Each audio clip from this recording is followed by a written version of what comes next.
Salut, c'est Thibaut. Aujourd'hui on se retrouve pour le test, ou plutôt la prise en main du HTC One, le dernier né du constructeur taïwanais.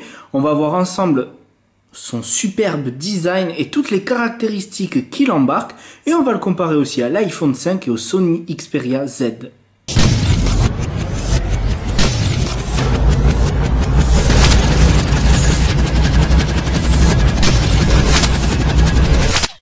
Le HTC One que vous avez juste ici, d'abord on va regarder ce que la boîte embarque, comme packaging tout léger, un peu comme le Sony Xperia, une petite boîte, sauf que celle-ci est arrondie. Vous avouerez que je la préfère un peu, je ne pourrais pas vous dire pourquoi. À l'intérieur, vous avez votre bidule et dessous des écouteurs, ici micro USB pour recharger et votre prise secteur. Rien de bien fabuleux. Ah, vous avez petite originalité collée d'ailleurs. Vous avez l'espèce de petit sweep pour enlever votre carte SIM et mettre la vôtre. Bref, hop, ça on met sur le côté. On reprend l'HTC One. À titre de comparaison, regardez le Sony Xperia Z à côté. Alors à gauche vous avez un écran de 4,7 pouces et à droite sur le Sony Xperia Z un écran de 5 pouces. Au niveau du design, trace de doigt. À gauche l'HTC One a le dos bombé. Alors regardez, je ne sais pas si vous y voyez très bien. Voilà, on voit un peu que le dos est bombé et je vous avouerai que la prise en main est meilleure avec le dos bombé.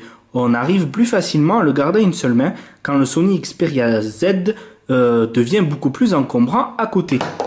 Si on s'attarde sur les finitions de cet HTC One, on remarque qu'il arbore un dos en aluminium, un aluminium brossé d'ailleurs, et je le trouve très joli, très classieux. On regrettera par contre que l'HTC soit aussi gros en plein milieu. Les bandes blanches, c'est à l'appréciation de chacun. Cet HTC One a eu un mois de retard et il arrive face au Samsung Galaxy S4 qui devrait sortir dans une quinzaine de jours. Et donc la concurrence va être assez rude entre le Lumia 920, l'Xperia Z, le Nexus 4 évidemment qui est sorti depuis un moment. Vous avez donc le S4 qui sort, j'ai déjà dit. L'iPhone 6, bon lui il devrait arriver dans quelques mois. En tout cas il y a de la concurrence chez Android. Mais cet HTC One a un petit avantage, c'est son design, que je trouve particulièrement soigné. Ce smartphone, il embarque quoi? Donc je vous l'ai dit, un 4,7 pouces comme écran, Full HD évidemment, c'est la norme. Petit avantage aussi sur le processeur, c'est un Snapdragon S600. Il y a 2 Go de mémoire vive et vous pouvez le trouver, ce petit smartphone, ce petit HTC One, en 32 ou en 64 Go. Ça, c'est le 32 Go. Si on fait le tour, on se rend compte qu'il n'y a pas de port micro SD. Donc soit vous avez 32 Go, soit 64, mais ce n'est pas extensible. Ici, petite mise au point, vous avez les boutons de volume qui sont complètement intégrés dans la coque de l'HTC One.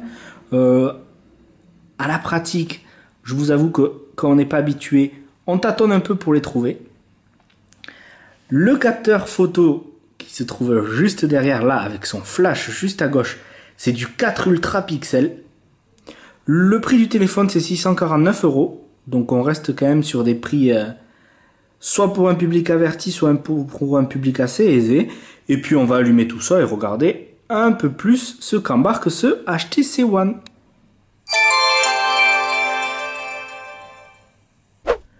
Le HTC One que j'ai depuis quelques jours me convainc assez, je vous avouerai. J'ai passé un mois avec le Sony Xperia Z qui est déjà très bon.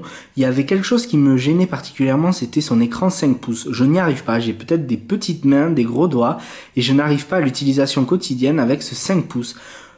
4,7 pouces, c'est pas beaucoup d'écart, mais je crois que le dos bombé du HTC One me convient beaucoup mieux et j'arrive à accéder et à le prendre en main exactement comme je veux. Ça fait un mois que j'étais sur le Sony Xperia Z, donc vous voyez à côté de l'iPhone 5 qui fait rikiki à côté. Et le Sony Xperia Z me plaisait déjà par le fait de son imperméabilité, qu'il prenait pas la poussière, et surtout la surcouche de Sony qui était franchement adorable. Là, sur l'HTC One, vous avez également une surcouche, la surcouche Sense, qui est foncièrement parfaite, je vous avouerai. Et je crois bien que le HTC One, je préfère au Sony Xperia Z. Vous avez le bouton on-off ici. Au début, il est dur à trouver. Vous avez votre premier écran que vous déverrouillez comme ça. Et le premier écran ici, en fait, c'est les news que vous aurez réglées. Vous pouvez mettre Facebook, Twitter, BFM, 20 minutes, il y a même Minute Buzz. Voilà, hop, voilà. Et en fait, le premier écran qui s'affichera, c'est l'écran, les dernières news que vous aurez activées. Moi, j'ai activé BFM TV pour vous montrer, par exemple. Eh bien, quand j'allume mon téléphone, j'ai les dernières news de BFM TV. C'est franchement sympa, lorsque vous allumez votre téléphone, d'avoir les dernières news qui vous intéressent. Ensuite, vous passez à votre écran. Vous avez ici la meilleure application sur Android qui s'appelle iFit.fr et que je vous invite à tester. Si on s'attarde sur l'interface et la navigation, vous avez Android 4.1.2, c'est le Jelly Bean sur cet HTC One. Et vous avez donc, je vous disais, la surcouche Sense 5. Donc on repart à zéro, l'interface est complètement revue, il n'y a pas de méga widget super dynamique, des personnalisations super poussées, et on laisse Android se développer tout naturellement, et je vous avoue que c'est franchement intéressant à la première utilisation, vu que c'est clair, c'est simple, et c'est ce qu'on aime, c'est ce qu'on a envie. On n'a pas envie d'être assailli de widgets, et tout est vraiment parfait et simple à la première utilisation.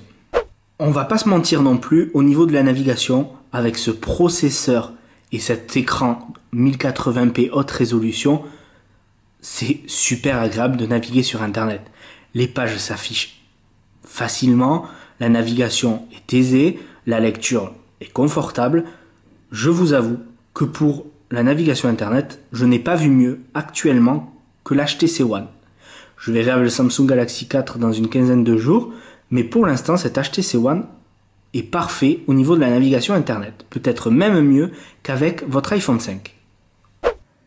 Si vous êtes un gamer, je crois que vous allez adorer le HTC One. Alors, j'ai téléchargé quelques petits jeux pour vous. Ah oui, comme je vous disais en introduction, vous avez deux boutons. Un pour revenir, un pour aller directement à l'accueil. C'est franchement agréable.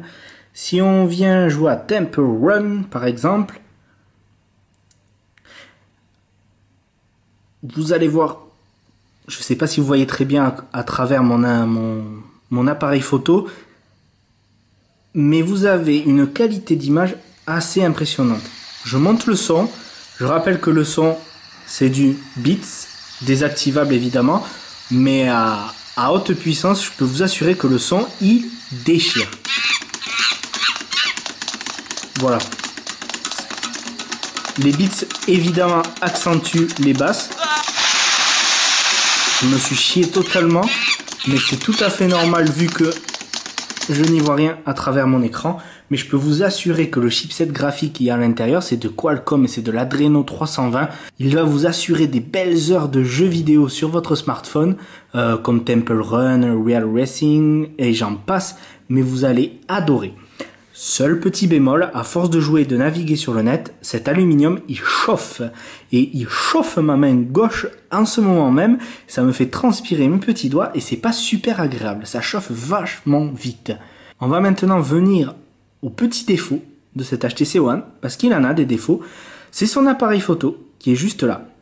Pourtant, on nous dit depuis le début que cet appareil photo cartonne, surtout en basse luminosité. Alors c'est vrai qu'en basse luminosité, il est plutôt pas mal, mais il n'est pas au niveau du Nokia Lumia 920, il est au-dessus de l'iPhone 5.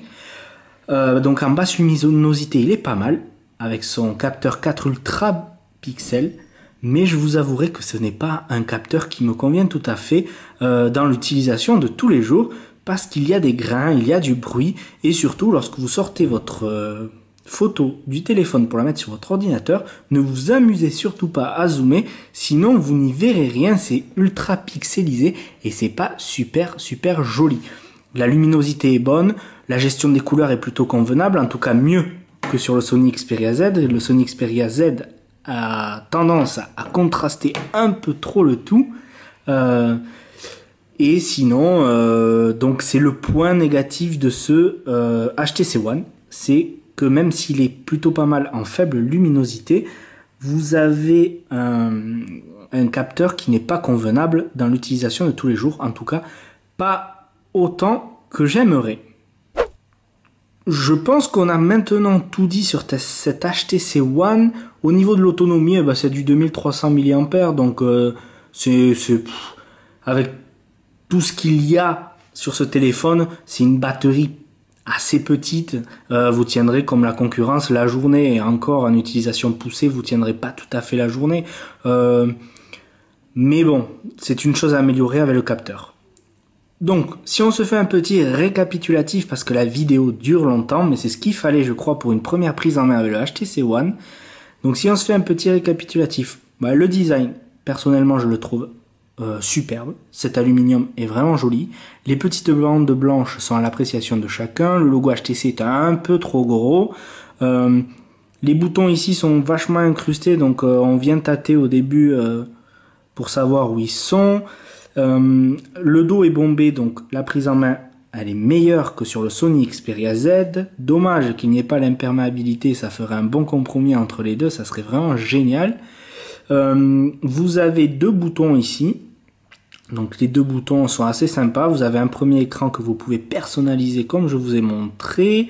Il n'y a pas de carte micro SD, enfin d'emplacement pour les cartes micro SD. Alors ça c'est super gênant, 32 ou 64 Go c'est déjà pas mal, mais on regrette que ça ne soit pas extensible.